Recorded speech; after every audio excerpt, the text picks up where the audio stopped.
Essa última palestra vai ser mais rapidinha, mas vai ser sobre o trabalho, muito do trabalho que o meu time está fazendo hoje no Google, que tem a ver com visualização de dados para machine learning.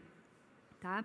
Então, eu vou mostrar alguns demos e mostrar como que visualização pode ajudar nessa questão, em múltiplas questões que tem a ver com machine learning.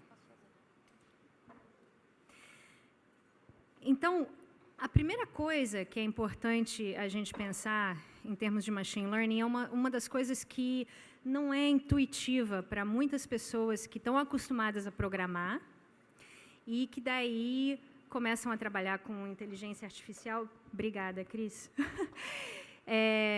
Por exemplo, até no Google mesmo, você tem engenheiros que a vida inteira programaram e aí agora estão começando a trabalhar com machine learning e aí dá uma coisa errada e a primeira coisa que o engenheiro quer fazer é debugar o modelo, né, de machine learning. E a gente falou já várias vezes, isso é uma coisa que está sempre em evidência. Antes de você debugar o seu modelo, debugue os seus dados. Porque, basicamente, alguém tinha falado antes aqui, garbage in, garbage out, é verdadeiramente isso. Então, a primeira coisa onde visualização pode ajudar é visualizar os seus dados. E para dar um exemplo, eu quero mostrar um dataset, que é tipo assim, beabá do mundo de machine learning, que é esse CIFAR 10. Esses são dados que são só imagens muito simples, tá? São imagens quadradinhas, que nem vocês estão vendo ali, imagens pequenininhas. E são imagens que pessoas labeled.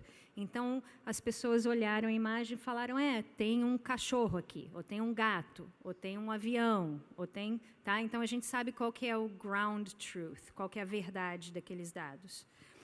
E vamos ver como é que visualização pode ajudar. Então, essa é a visualização, uma visualização que a gente criou, chamada Facets. E o que eu estou visualizando aqui para vocês é o CIFAR 10, é esse dataset. E tudo que esse dataset são 10 classes diferentes de imagens. Tá? E só para eu fazer isso, já é uma coisa que a maioria dos engenheiros não faz, não tem acesso a ferramentas assim. E por que isso importa?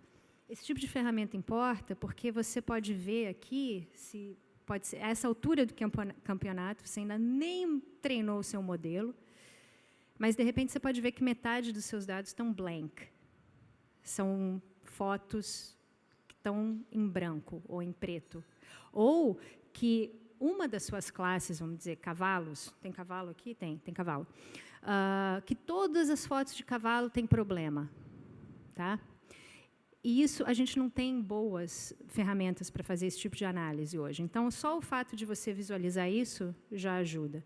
E aí eu posso zoom in, que nem eu estou fazendo aqui, ver todos os meus cachorros, ver os veados ali, ver os carros, ver os aviões, etc. E só fazendo isso, eu já começo a ver coisas interessantes sobre distribuição de cores, né?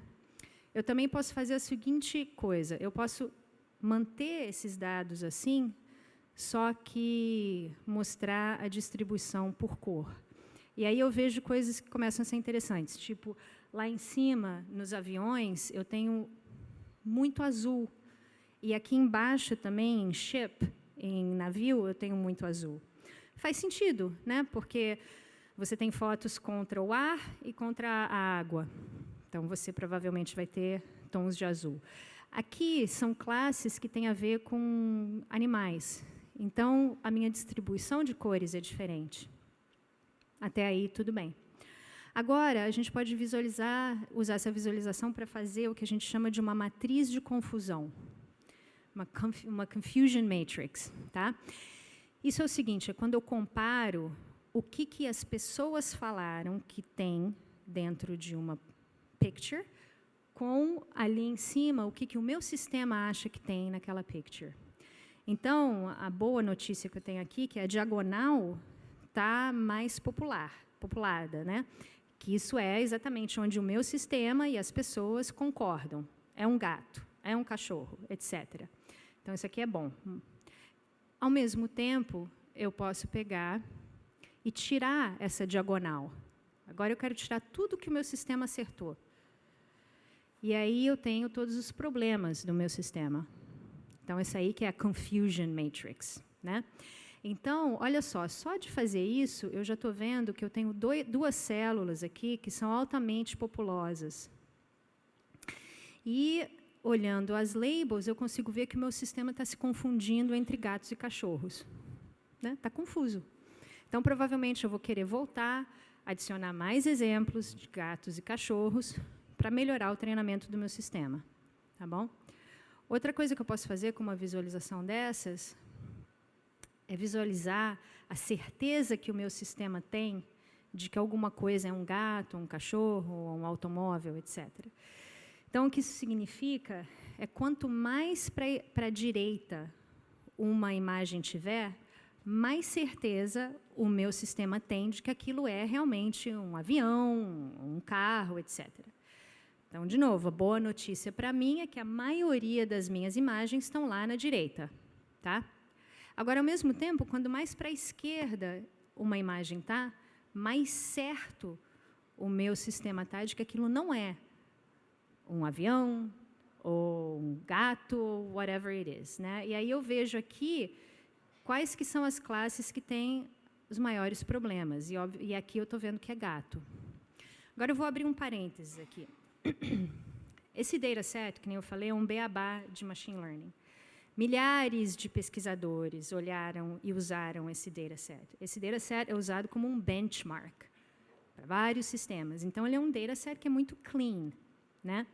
Aí a gente começou a visualizar esse dataset, e aí eu falei, vamos ver os gatos que o meu sistema tem certeza que não são gatos. Interessante, né? Aqui estão todos os gatos que o meu sistema não acha que tem certeza que não são gatos. E aí eu olhei e eu achei esse indivíduo aqui, né? Que está labeled por uma pessoa como gato, mas o meu sistema tem certeza que é um sapo. E eu tenho que dizer que o meu sistema está certo. Isso é um sapo para mim, isso não é um gato. Então, só da gente visualizar isso aí, a gente já achou um erro que milhares de pesquisadores não tinham achado, porque não tem um jeito bom de você ver essas coisas. Né? Então, aí começa a entrar aquela parte de como é que visualização pode ajudar. Essa ferramenta, uma ferramenta simples de visualização, a gente open sourced, ela chama Facets, ela está open source, qualquer pessoa pode usar. E essa é uma ferramenta que você pode usar para qualquer dado multifacetado, não precisa ser machine learning. Então, qualquer pessoa pode usar para qualquer multifaceted data. Agora, tem um outro negócio onde visualização pode ajudar muito em inteligência artificial. Inteligência artificial lida muito com uma coisa que é muito difícil para a gente entender, que são espaços de alta dimensionalidade, high dimensional spaces, massively high dimensional spaces. Todo mundo aqui é multifacetado, né? A gente existe num universo 3D, se você contar tempo é um universo 4D, a gente entende muito bem, mas agora se eu virar para você e falar assim, vamos existir num universo de 100D, 50D, 1500D, a gente não tem como entender isso. E esse é o universo que esses sistemas, é nesse universo que esses sistemas operam. Então, para a gente conseguir entender o que está acontecendo dentro desses sistemas, visualização é uma das do tipo de ferramentas que a gente pode utilizar. E para mostrar isso, eu vou mostrar um conceito em inteligência artificial chamada embeddings, tá? Então, só para vocês terem essa palavra no fundo aqui. Imagens são dados em alta dimensão. A gente já viu o dia inteiro que você pode usar imagens, né, como dados. Tá? Então, agora, eu vou mostrar um outro dataset de machine learning, que é esse aqui, que chama MNIST. Tá? E eles são dígitos escritos à mão. E imagina o tipo de coisa, o tipo de razão pela qual você quer isso aqui, você tem um dataset assim, é que imagina o correio, tá? Querendo analisar, querendo super rápido entender que zip, que CEP a sua carta, para que CEP a sua carta está sendo interessada. Seria maravilhoso se o correio tivesse um sistema que consegue ler dígitos, né, escritos à mão. E a gente sabe que tem muita gente que escreve dígitos tipo garrancho. Então, como é que a gente cria um sistema que lida com isso? A gente pega as imagens e a gente transforma essas imagens em vetores, tá? Como é que a gente faz isso? A gente vai pixel por pixel na imagem e a gente olha a cor daquele pixel. Então, cada vez que eu acho um pixel branco, eu dou o valor de 1. Cada vez que eu acho um pixel preto, eu dou o valor de 0. E qualquer coisa no meio disso, eu dou um valor no meio. Então, se eu achar 50%, né, de cinza, eu vou dar 0,5. Eu faço isso para todos os pixels da minha imagem. E eu acabo com isso aqui. Eu acabo com um vetor matemático, né? Então, pronto, eu transformei uma imagem em matemática. Perfeito. O que isso me deixa fazer?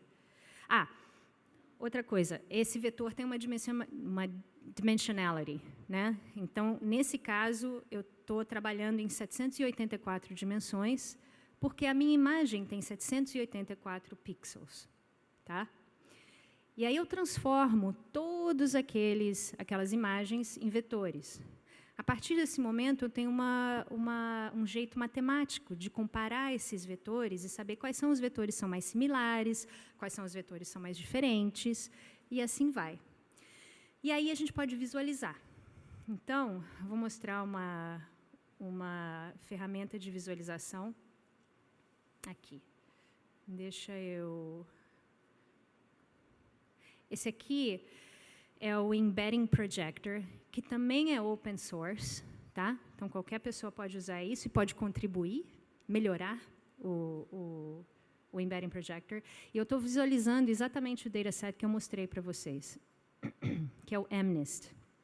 A única coisa que eu estou fazendo aqui é que, como eu sei qual é o ground truth, né? Porque humanos foram e me disseram o que era 1, o que era 2, etc., eu estou colorindo baseado no ground truth. E aí eu consigo ver coisas do tipo, meu sisteminha não está tão ruim, não. Ele está clustering números iguais, né, em clusters. Isso é exatamente o que eu quero que aconteça. Olha que interessante o que o meu sistema fez com o número 1. De novo, eu não ensinei nada disso para o meu sistema, mas se você olhar aqui na esquerda, os meus número 1 estão mais retinhos, né? Conforme eu vou indo para a direita, os meus número 1 começam a ficar mais inclinados para a direita. Então, não só ele sabe que são números 1, né? Ou que eles são similares, mas ele também tem essa sutileza de me dar essa outra dimensão de similaridade também. De novo, baseado naqueles vetores que a gente tinha. Outra coisa que eu posso fazer com essa visualização aqui, eu posso clicar em qualquer uma dessas imagens aqui, desses data points. Mas aí eu vou ter que, eu vou ter que sair de full screen. Deixa eu clicar. Não. Poxa vida, será que isso aqui vai realmente me fazer isso? E esse aqui é um demo que eu não posso reload, senão não vai dar. Deixa eu pensar se tem alguma outra coisa que a gente pode fazer. Espera aí, deixa eu tentar só uma coisa. Eu vou tirar a projeção e vou colocar de novo, tá bom? Espera aí. Vivendo perigosamente. Vamos ver aqui.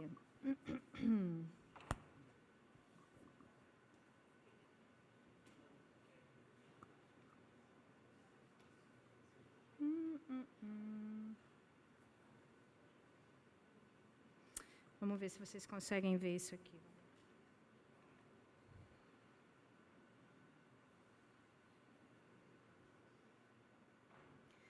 Então, isso aí, o que eu fiz, eu cliquei em um daqueles números, e aí, na direita aqui, ele traz para mim os nearest neighbors, tá? Isso é uma coisa super importante em espaços high dimensional, porque apesar de eu ter uma projeção aqui em 3D, eu nunca sei exatamente onde é que estão meus nearest neighbors, tá? Deixa eu ver se eu consigo continuar clicando aqui. E vai ter que ser assim o resto do demo.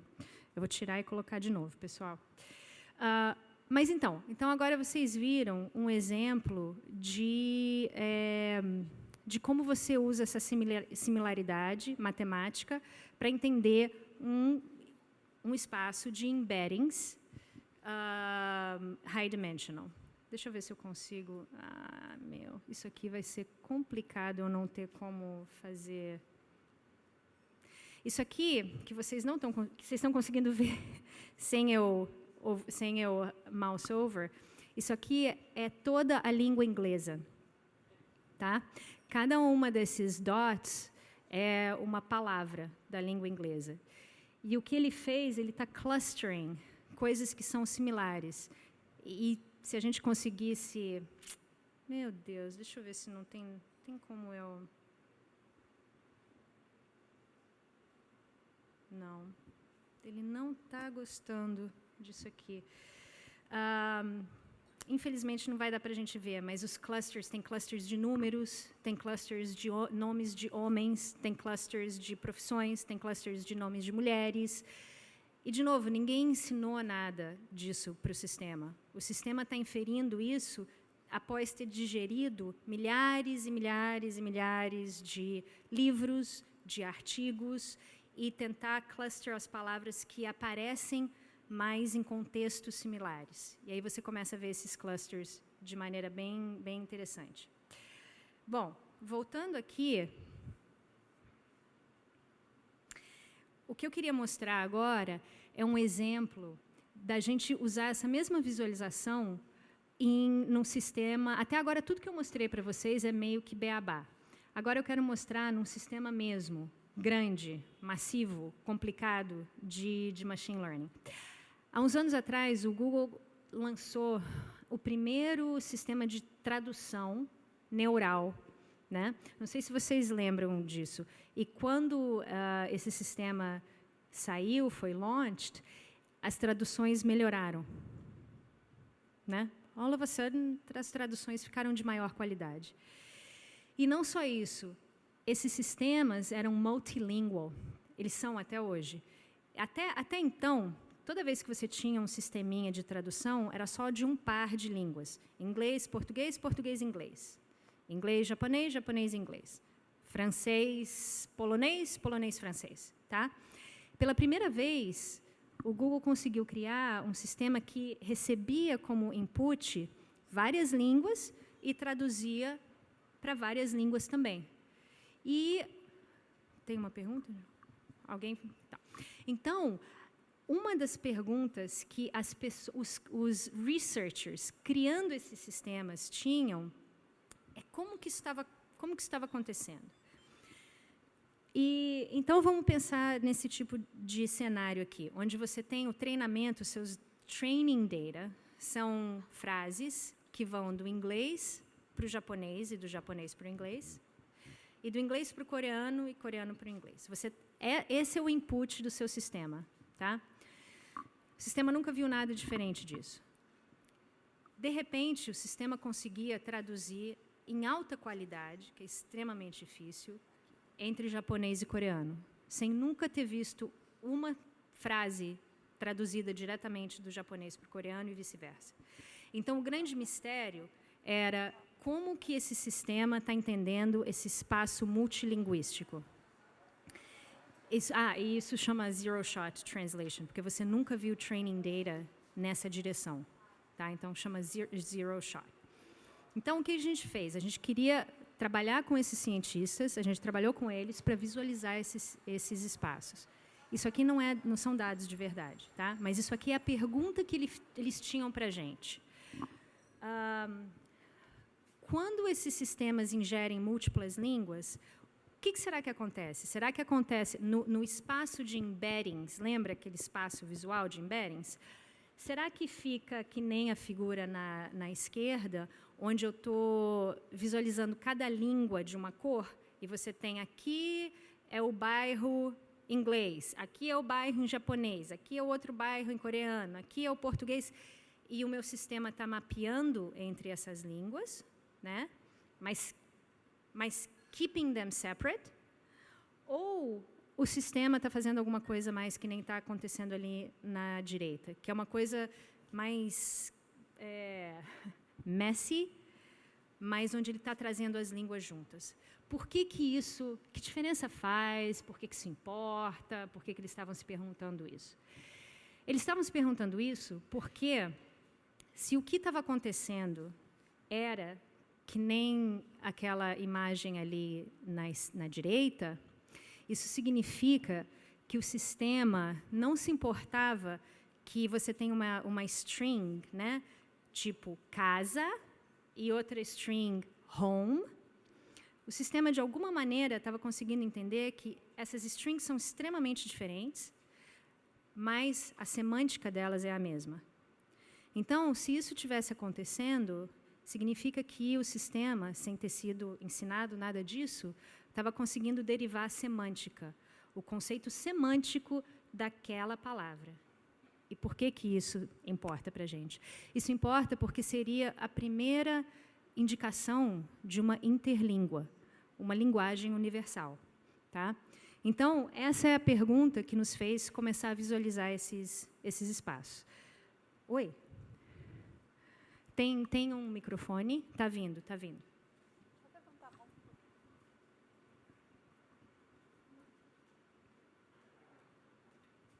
Só para ver se eu entendi, no primeiro momento, o sistema traduzia inglês para japonês, japonês para inglês, e inglês para coreano, coreano para inglês. E aí o que você está dizendo é que o sistema, sozinho, sem que ninguém tivesse pedido para que ele entendesse coreano, japonês, japonês, coreano, o subproduto foi que ele passou a compreender, foi isso?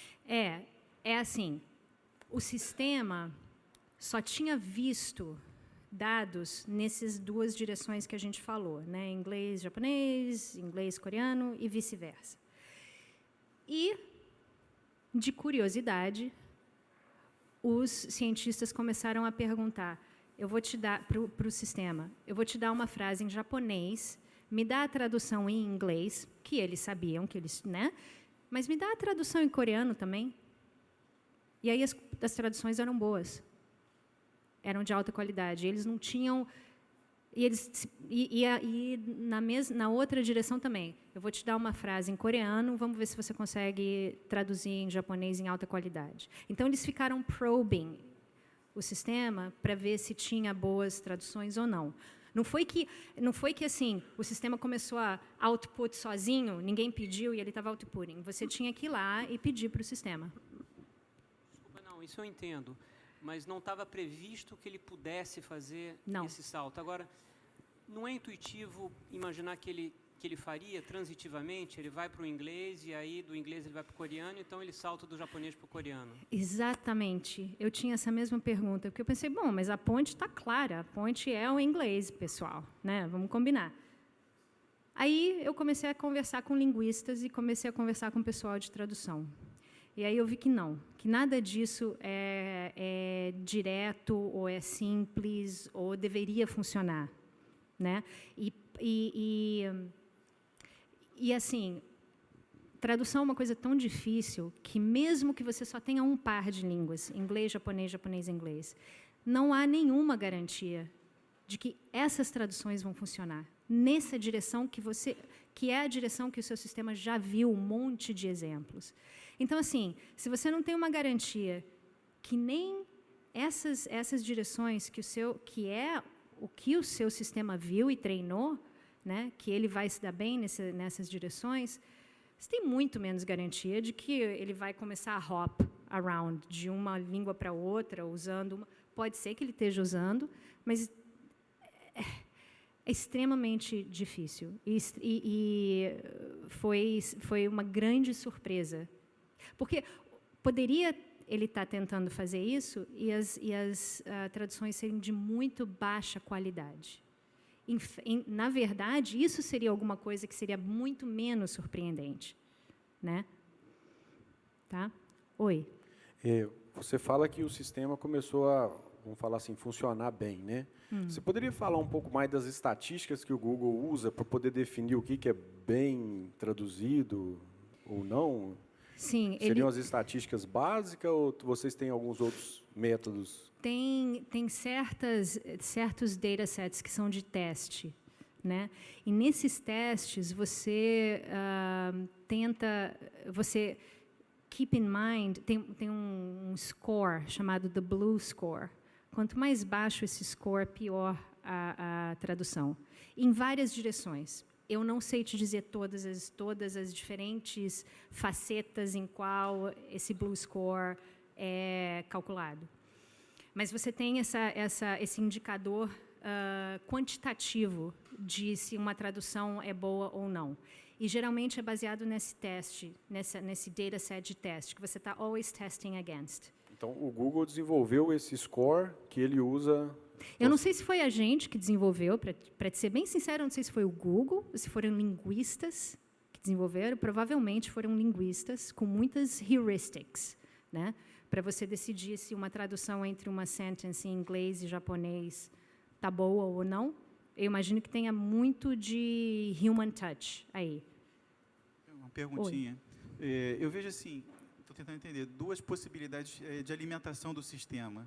Uma seria alimentar o sistema com todas as traduções possíveis de textos que existem na humanidade. E a outra seria alimentar com textos, vamos dizer, que nunca foram traduzidos de uma língua para outra. Então, aonde que esse sistema inteligente ele se encaixa aí? Se for a segunda hipótese, acho que eu saio daqui e vou para uma igreja. Não, eu acho que o interessante, e espero que eu esteja respondendo a tua pergunta, mas me fala se eu não tiver. Existem vários corpos de tradução que são oficiais, que hoje existem. Por exemplo, então você vai na União Europeia, a União Europeia é uma ótima fonte de tradução, e tradução oficial, né? De alta qualidade. Então, você vai ter muito training data naquelas línguas, né? E seria maravilhoso se a gente tivesse esse nível de training data em todas as línguas do mundo. Mas a realidade é muito diferente disso. Inclusive, em português, a gente não tem tanto training data quanto a gente tem em inglês, em francês, etc. E olha que português é uma língua extremamente viva, né? Agora, você imagina as línguas que não são extremamente vivas, como o português, onde a tua fonte é menor ainda. Então, imagina só, se você tem, para sistemas, para línguas onde você tem dados maravilhosos, joia. Agora, para línguas onde você nunca vai ter dados o bastante, o que você pode fazer, como que a gente pode trabalhar com essa tecnologia para que você ainda consiga traduções que fazem sentido, né? Então, é muito nesse esquema de, se você conseguir alguma coisa que te consegue traduzir em outras línguas, maravilha, vamos usar isso, né? Eu só tenho 10 minutos. Mas como é que... Então, tá. Pessoal, deixa eu chegar aqui no X da questão. 15. Tá bom, obrigada. Então, como é que a gente visualizou? Vamos imaginar que agora, em vez de palavras, eu tenho frases, né? Que nem essa aqui.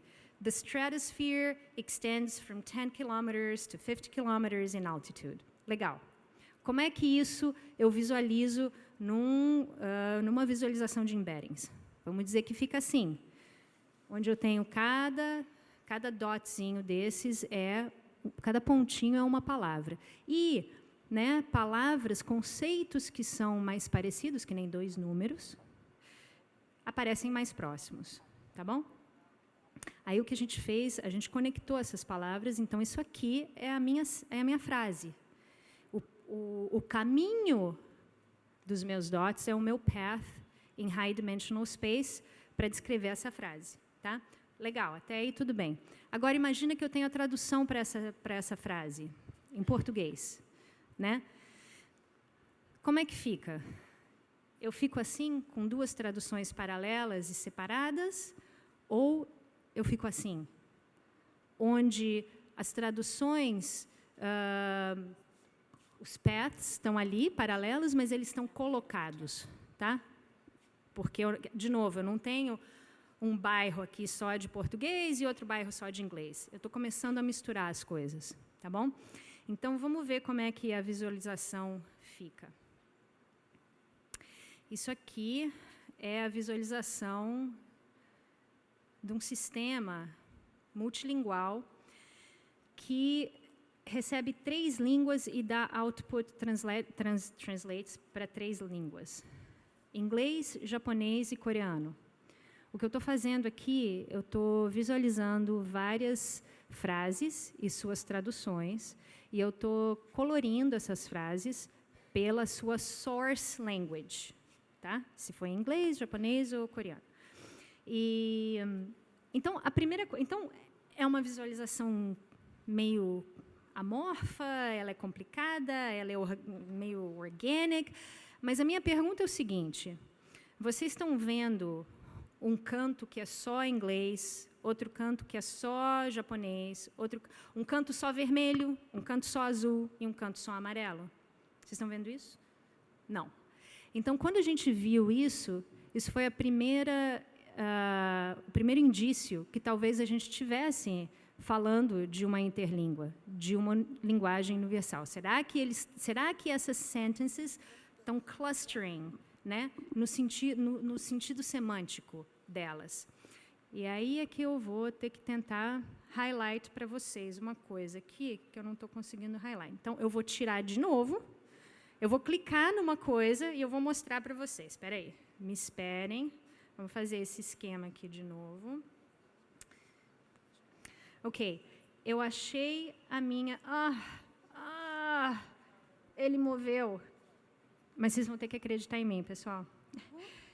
Basicamente, eu achei aquela frase da Stratosphere.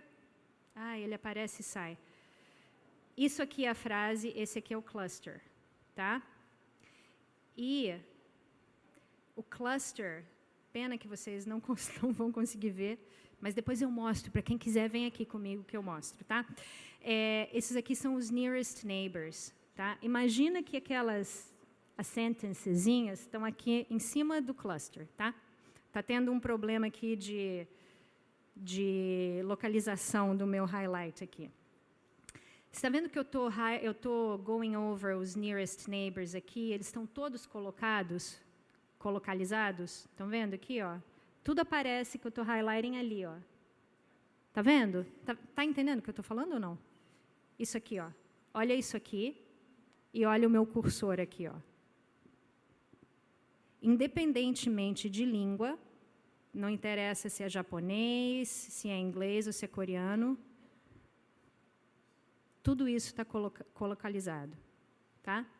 Então, isso aqui foi o grande insight científico que a gente teve, que foi que, realmente, esses sistemas estão começando a mostrar indícios de uma linguagem universal. Agora, eu quero que vocês mantenham essa imagem aqui na cabeça de vocês, que eu vou mostrar um sistema irmão, tá? Desse aqui. Olha isso, olha os clusters. Vou tentar mais uma vez, mas ele não me deixa highlight aqui. Eita! Depois venham ver o demo aqui. Oi, pode? O que você está chamando de linguagem universal? É a semântica? Você quer dizer que... Exatamente. Quer dizer que, então, se eu tiver um sistema que entende a semântica de uma frase, eu tenho possibilidades que são quase que endless, porque eu posso começar a colocar qualquer linguagem e translate em qualquer outra linguagem. Eu tenho que ter ainda training data. Não vamos pensar que né? Mas, por que esse sistema está prestando atenção no sentido da palavra e não no text string, né? É um sistema muito mais poderoso. Ele dá um salto, exatamente. Então, assim, agora, então, peraí. Então, mantenham essa imagem aqui na cabeça, mantenham os clusters na cabeça. Eu vou mostrar uma outra imagem de um sistema irmão. Esse aqui. Esse é um sistema igual ao que vocês estavam vendo, só que ele é um sistema que recebe inglês, português e espanhol. O que vocês estão vendo de diferente? Oi?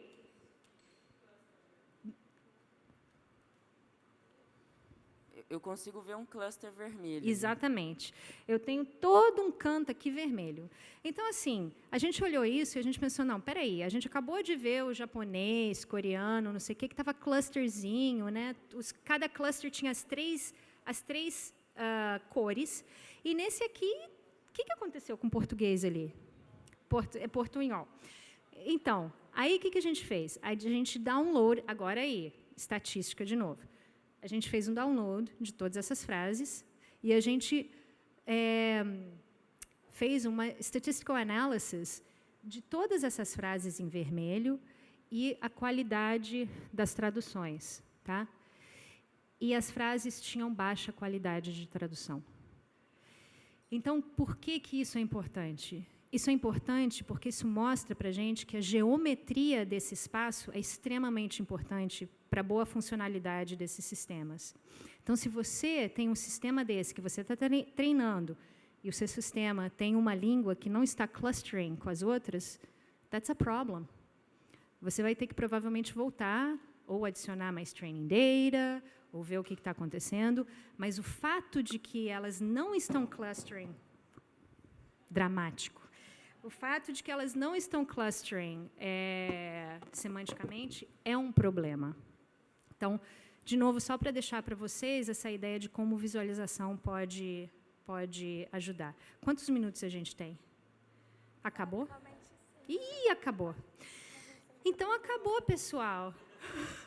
5 minutos? 5 minutos. Essa aqui é a análise estatística que a gente fez. Eu vou falar só uma coisinha rapidinho aqui para vocês, que é a questão de bias, de Machine Learning Fairness. E vamos fazer isso aqui rapidinho. Então, assim, tem muito problema e muitos desafios quando a gente fala de Machine Learning Fairness, né? Porque o que acontece? A gente está treinando esses sistemas em dados que têm bias, que têm viés, né? E esses sistemas vão, daí, reproduzir esses problemas. Então, e a gente pensa, geralmente, machine learning, fairness, com relação a raça, e gênero, e sexo e tal, não sei o quê. Mas olha que interessante, vou dar um exemplo que não tem nada a ver com isso. Um exemplo real. Um professor do MIT estava conversando com a gente e falou, olha, a gente estava treinando um sistema de classificação de imagens, tá? De objetos normais, cadeira, mesa, janela, etc. E o nosso sistema não conseguia reconhecer caneca, mug. Não conseguia reconhecer caneca. Eu falei, e como é que vocês estão... Qual que é o training data de vocês? Ele falou, a gente vai no Google, dá um search por mug, e aí a gente faz um download das fotos, né? E esse é o training data. Eu falei, parece interessante, por que está dando problema? Então, a minha pergunta é, olhando isso, qual que é o problema aqui?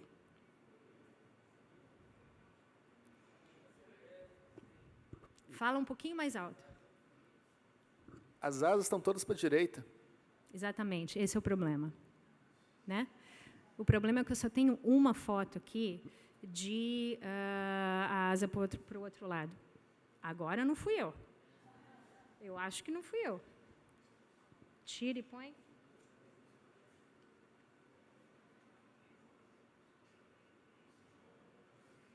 Pronto. Então, o que acontece? Você está vendo como é uma coisa simples? Às vezes é uma coisa muito simples, né?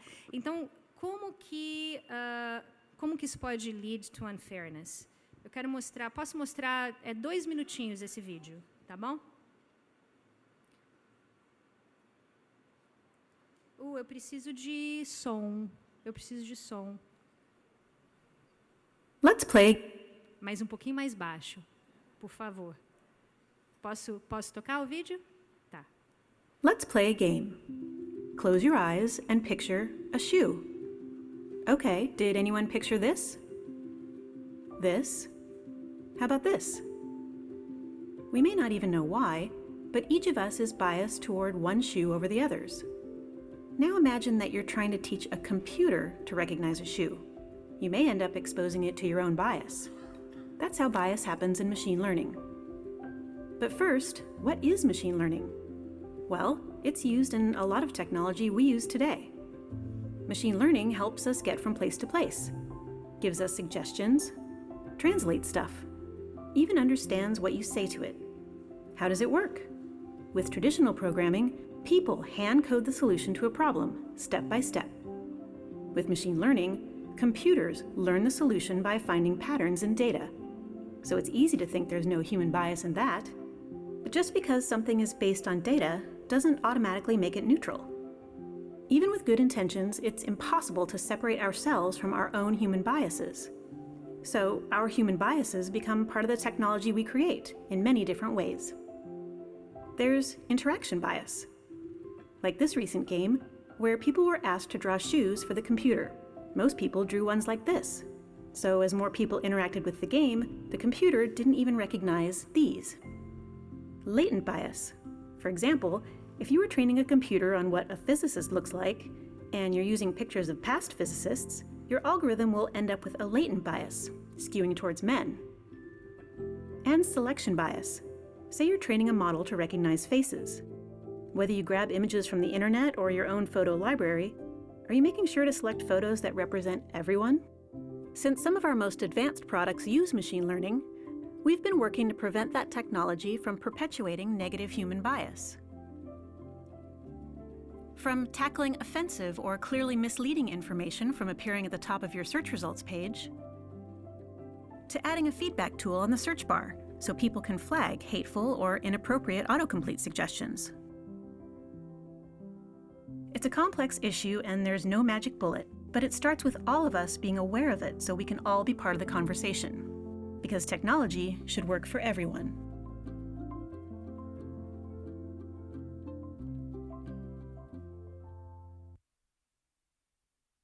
Mostrar esse vídeo rapidinho, só para mostrar como é que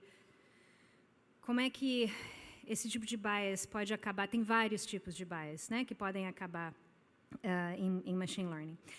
Eu quero acabar, acho que a última coisa que eu quero mostrar é como é que você resolve, como é que você trabalha com esse tipo de coisa e como é que você pode melhorar esse tipo de coisa. Eu vou passar um monte de slides aqui e aí a gente vai falar disso aqui.